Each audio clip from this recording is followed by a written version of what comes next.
नमस्कार, AMV network देख रहे हैं आप और आपके साथ मैं हूं भारती बघेल। शुरुआत करेंगे एक बड़ी खबर से। आपको बता दें, इस वक्त की बड़ी खबर आपको बता रहे हैं। पश्चिम बंगाल लोकसभा चुनाव के तीसरे चरण में बमबाजी हुई। सामने आई तस्वीरों में बम फोड़ता नजर एक व्यक्ति आया है।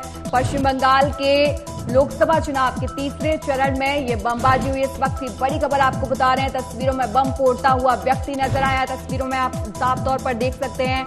ये वीडियो मालदा का बताया जा रहा है। पश्चिम बंगाल लोकसभा के तीसरे चरण में ये बमबाजी हुई है। तो आपको साथ ही साथ बता दें कि इसके अलावा मुर्शिदाबाद में भी हंगामा हुआ। जंगीपुर में भी बीजेपी और टीएमसी के बीच विवाद हुआ और इसी कड़ी में आपको दिखा रहे हैं कि पुलिस वीडियो के जरिए बम फोड़ने वाले की तलाश में जुटी हुई है।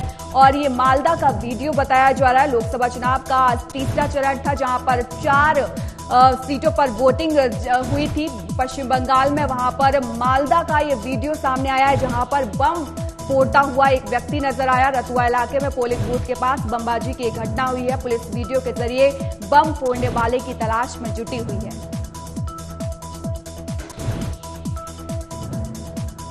तस्वीरों में आप साफ तौर पर देख सकते हैं किस तरीके से एक व्यक्ति भागता हुआ नजर आ रहा है। हालांकि उसका चेहरा दिखाई नहीं दे रहा है। रतुआ इलाके में पोलिंग बूथ के पास बमबाजी की ये घटना हुई है। पुलिस वीडियो के जरिए अब बम फोड़ने वाले की तलाश में जुट गई है। पश्चिम बंगाल लोकसभा चुनाव के तीसरे चरण में ये बमबाजी हुई है। आपको बता दें कि पश्चिम बंगाल के आज 4 राज्यों में चुनाव वोटिंग थी और आपको बता दें कि मालदा उत्तर, मालदा दक्षिण, जंगीपुर और मुर्शिदाबाद ये 4 लोकसभा सीटें थी जहां पर वोटिंग थी।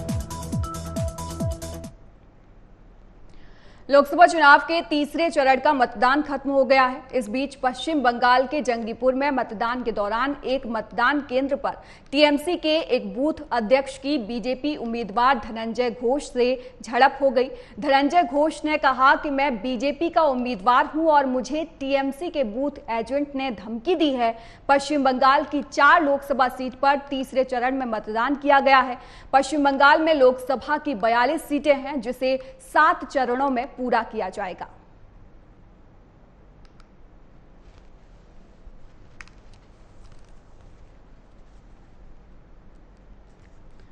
तो पश्चिम बंगाल में आज 4 सीटों पर वोटिंग हुई। आपको बता दें कि मालदा उत्तर, मालदा दक्षिण, जंगीपुर और मुर्शिदाबाद इसमें वोटिंग हुई थी। अगर ओवरऑल वोटिंग की बात करें तो 63% वोटिंग 5 बजे तक हो चुकी है। और साथ ही साथ आपको बता दें कि पिछली बार बीजेपी 18 सीटें लेकर आई थी और अगर बीजेपी को 400 का आंकड़ा पश्चिम बंगाल में पार करना है तो 25 से 30 सीटें इस बार बीजेपी को लानी पड़ेंगी। इसी तरीके से अगर टीएमसी की बात करें तो टीएमसी को लोकल फेस होने का फायदा बहुत मिलता है, क्योंकि आपको बता दें कि बंगाल में एक लोकल हीरो लोग देखना चाहते हैं और ममता बनर्जी एक स्ट्रॉन्ग चेहरा है।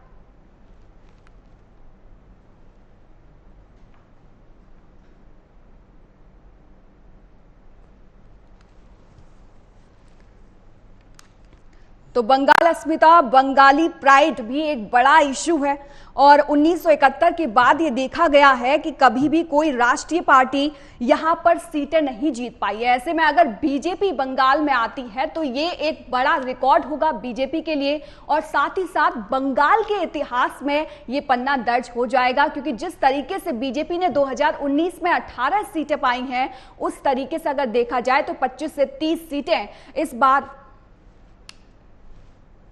25 से 30 सीटें बीजेपी इस बार पा जाएगी। और साथ ही साथ आपको बता दें जंगीपुर में बीजेपी और टीएमसी के बीच में भिड़ंत है और मालदा उत्तर की बात करूं तो बीजेपी और टीएमसी का मुकाबला है। साथ ही साथ मालदा दक्षिण में भी बीजेपी और टीएमसी आमने सामने है। मुर्शिदाबाद की अगर मैं बात करूं तो मुर्शिदाबाद में बीजेपी और टीएमसी आमने सामने, यानी कि इन 4 सीटों की अगर मैं बात करूं तो इन 4 सीटों पर बीजेपी और टीएमसी आमने सामने है। और देखने वाली बात यह होगी कि किस पर कौन भारी पड़ता है, क्योंकि मालदा उत्तर, मालदा दक्षिण, मुर्शिदाबाद हो या फिर जंगीपुर हो, अगर चारों का इतिहास अगर हम उठा के देखें, 2019 का अगर हम उठाकर देखें तो 2 में टीएमसी जीती थी, 1 में कांग्रेस और 1 में बीजेपी ने जीत हासिल की थी। अब देखने वाली बात यह होगी कि बीजेपी इस बार कितना अच्छा प्रदर्शन कर पाती है, क्योंकि पश्चिम बंगाल में संदेश खाली का जो मुद्दा था, महिला सुरक्षा का जो मुद्दा था, वो काफी अहम माना जा रहा है और महिला सुरक्षा मुद्दा जो है उसी की तर्ज पर बीजेपी इस बार ये दावा कर रही है कि 25 से 30 सीटें वो इस बार ले आएगी। और सबसे बड़ी बात, अगर 25 से 30 सीटें बीजेपी इस बार ले आती है तो 400 का आंकड़ा पार करना बीजेपी के लिए आसान हो जाएगा। वहीं इस पर विस्तार से चर्चा करने के लिए हमारे साथ दो खास मेहमान जुड़ गए हैं। स्वयं पुरोहित, प्रवक्ता टीएमसी से हमारे साथ जुड़ गए हैं, और साथ ही साथ माधवी अग्रवाल, प्रवक्ता बीजेपी से हमारे साथ जुड़ गई हैं। आप दोनों का बहुत बहुत स्वागत है। और सबसे पहले माधवी, मैं आपके पास आना चाहूंगी। पिछली बार 2019 में 18 सीटें बीजेपी लेकर आई थी, और अगर बीजेपी को 400 का आंकड़ा इस बार पार करना है तो 25 से 30 सीटें इस बार लानी होंगी। तो कितनी तैयारी पुख्ता आपको दिखाई दे रही है इस बार?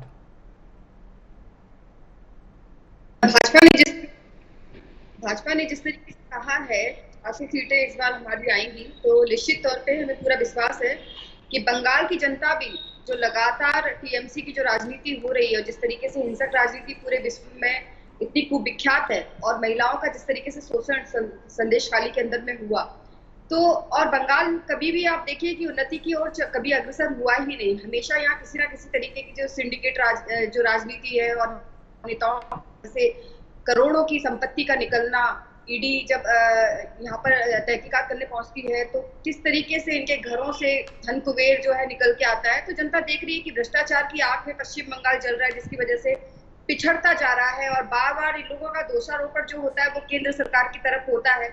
और राजनीति में जो एक लोकतांत्रिक व्यवस्था होती है वो चरमराती बंगाल में हमेशा नजर आती है। चाहे आप कोई भी इलेक्शन देख ले, चाहे आप यहाँ पंचायत इलेक्शन की भी आप देखिए, विगत जितने भी इलेक्शन हुए, लास्ट जो विधानसभा इलेक्शन हुए उसमें प्री इलेक्शन और पोस्ट इलेक्शन लगातार इतने हिंसक वीडियोस आप लोगों ने भी देखे, और इतनी हिंसा हुई थी कि लोगों को टारगेट करके जिन्होंने मतलब भाजपा के सपोर्ट में काम किया था, उन सभी लोगों की दुकानों में आग लगाने से लेकर, और पंचायत इलेक्शन में जो कैंडिडेट थे उन लोगों को घर तक छोड़ छोड़ के जाना पड़ा था।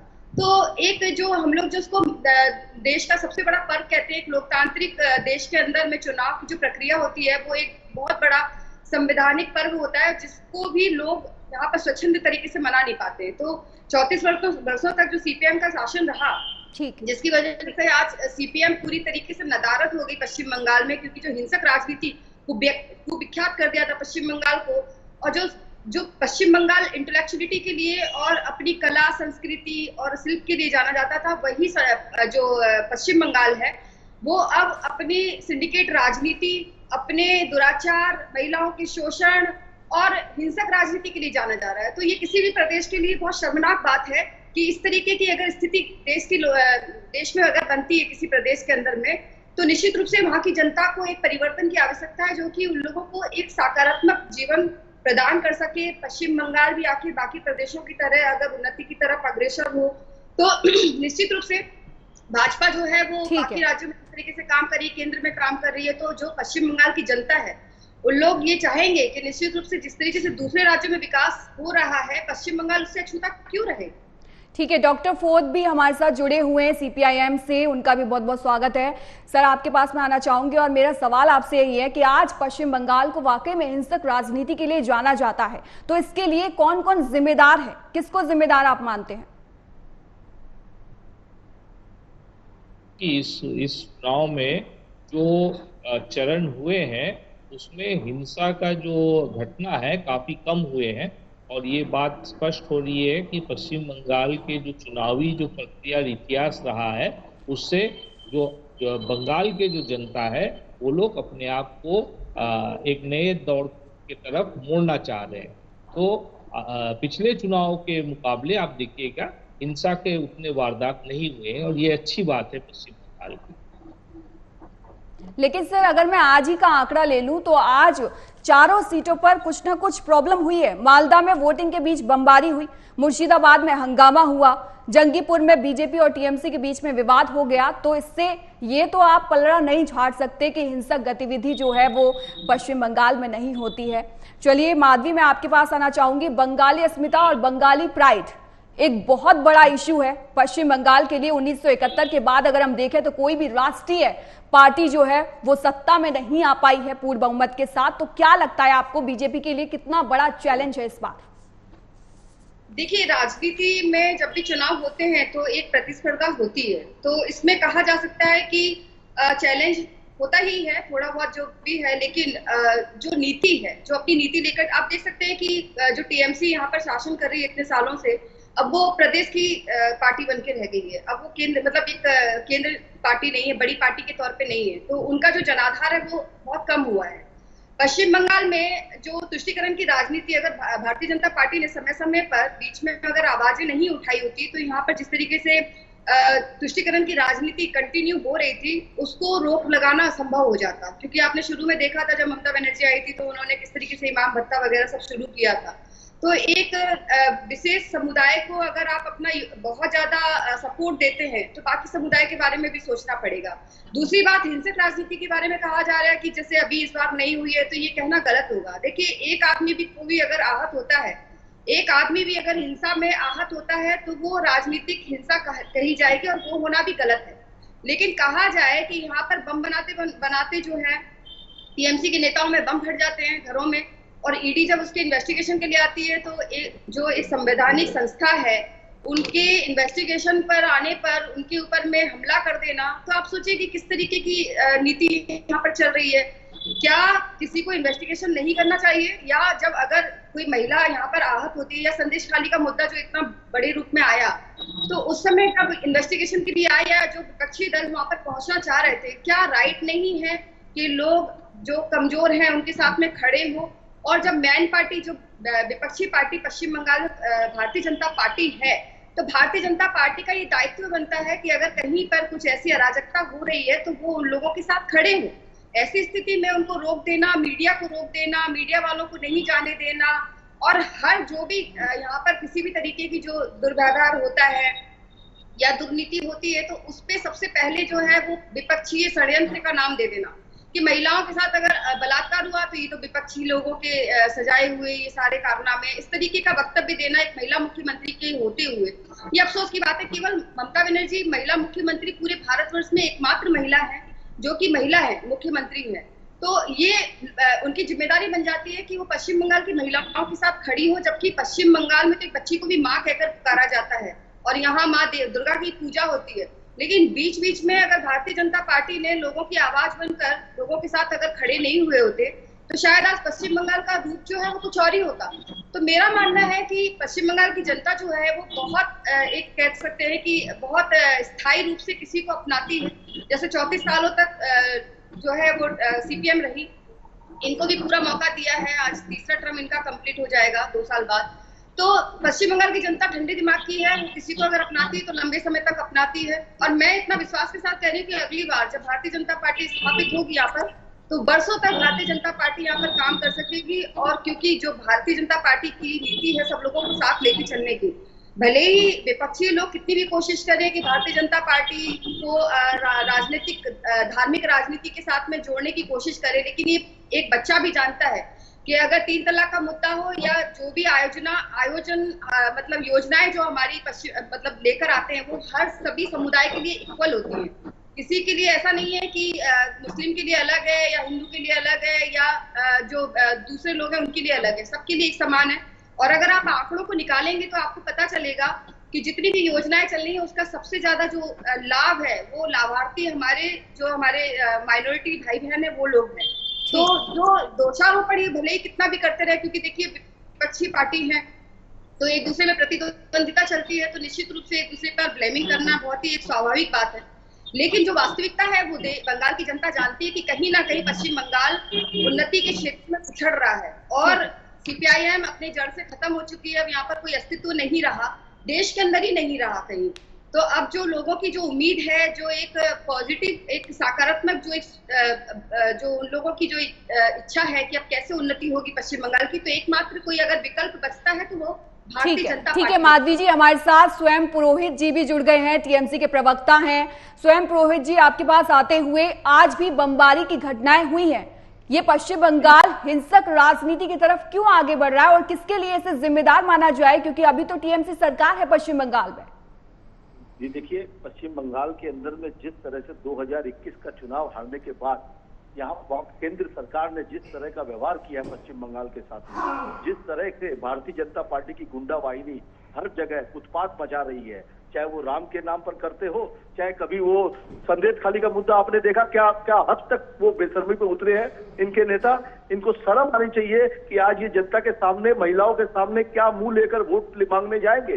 2021 का चुनाव जिस समय हुआ था, पूरी की पूरी केंद्र सरकार पश्चिम बंगाल में आती है, अब की बार 200 पार का नारा देती है, मगर नतीजा क्या होता है, वही ढक के 3 पार 77 सीटों पे अटक जाती है। तो वही होना है। केंद्र को पूरे का पूरा, आज केंद्र का जो जितनी भी इंस्टीट्यूशन है आप देखिए केंद्र सरकार के सारे भारतीय जनता पार्टी के हो गए हैं। इलेक्शन कमीशन तक भारतीय जनता पार्टी नियंत्रित कर रही है। तो इससे ज्यादा और क्या दुर्भाग्य होगा कि ये लोकतंत्र को बचाने के लिए, संविधान को बचाने के लिए हमारी नेत्री ममता बनर्जी पूरे देश के अंदर में प्रमुख नेतृत्व करके लड़ रही है। तो आज पश्चिम बंगाल में जिस तरह से वामपंथी हो, चाहे कांग्रेस हो, चाहे भारतीय जनता पार्टी हो, तीनों राजनीतिक दल पश्चिम बंगाल में ममता बनर्जी के खिलाफ एकजुट होकर लड़े हैं, मगर उसके बावजूद यहाँ की जनता उन्हें उखाड़ कर फेंकेगी, नतीजा होगा। लेकिन क्या स्वयं पुरोहित जी आप ये नहीं मानते कि संदेश खाली का मुद्दा आपकी ही गले की फांस बनने वाला है, उससे बीजेपी का कुछ बुरा नहीं होने वाला है? दूध का दूध और पानी का पानी हो चुका है और आने वाले समय में भी होगा।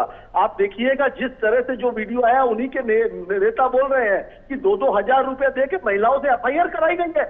ये किस तरह की नीचता की राजनीति कर रहे हैं ये लोग? इन्हें नहीं दिखता है कि बेंगलोर के अंदर में, कर्नाटक में भारतीय जनता पार्टी और एनडीए के नेता किस तरह से उनको जर्मनी भगाया गया। भारतीय जनता पार्टी महिलाओं की बात करती है।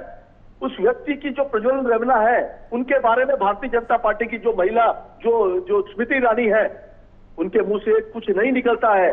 जो दिल्ली के अंदर में बैठी हुई हमारी साक्षी मलिक और हमारी जो कुश्ती पहलवान लोग जो बैठी थी, उनके बारे में उनके पुत्र को टिकट दे देती है भारतीय जनता पार्टी। क्यों?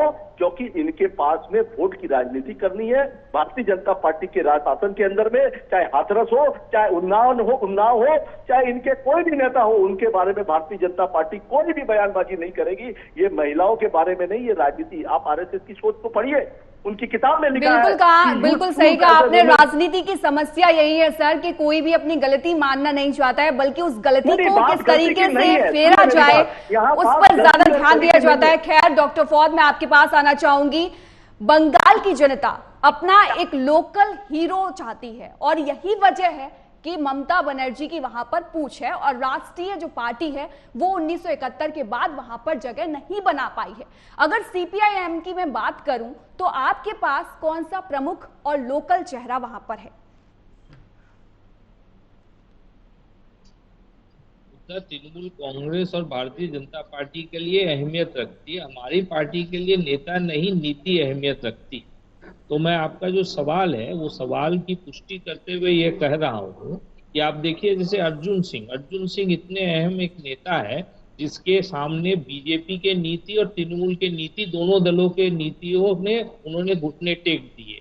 तो जब अर्जुन सिंह बीजेपी के टिकट पर जीत के गए थे लोकसभा में और वापस आकर के जब तृणमूल का जो उन्होंने अपना झंडा हाथ में लेकर के ममता बनर्जी से कहा कि ममता बनर्जी जिंदाबाद, भारतीय जनता पार्टी की ये साहस नहीं हुई कि अर्जुन सिंह को दल से बाहर निकाल दे या उसका एमपी सीट से उन्हें बर्खास्त करे। उन्होंने घुटने टेक दिए।